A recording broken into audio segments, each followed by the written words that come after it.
আসসালামু আলাইকুম দর্শক মণ্ডলী, আইপিএস মার্টে আপনাদেরকে স্বাগতম।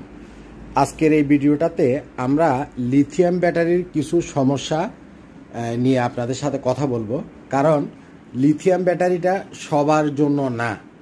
আমরা প্রায় বিগত 1 বছর যাবৎ আমাদের বিভিন্ন হাইব্রিডের সোলার ইনভার্টার এবং অফ গ্রিডের সোলার ইনভার্টারের সাথে লিথিয়াম ব্যাটারিগুলা অনেক জায়গাতেই দিছি এবং আমাদের দেওয়ার পরে আমরা কিছু কিছু জায়গায় কিছু সমস্যা পাইছি, আবার কিছু কিছু জায়গায় স্মুথলি এই লিথিয়াম ব্যাটারিগুলো ব্যবহার করা যাচ্ছে। বিশেষ করে যেসব এলাকাতে ভোল্টেজের সমস্যা আছে, অর্থাৎ লো ভোল্টেজ আছে, সেই সব এলাকাটাতে লিথিয়াম ব্যাটারি একটু সমস্যা করে, বিশেষ করে গ্রামে পল্লী বিদ্যুতের লাইন যেখানে আছে, এবং যেসব এলাকাটাতে লং টাইম ইলেকট্রিসিটি থাকে না, যেখানে বিএমএসটা কমপ্লিটলি শট ডাউন হয়ে যায়, সেখানেও লিথিয়াম ব্যাটারি প্রচুর পরিমাণে সমস্যা করে।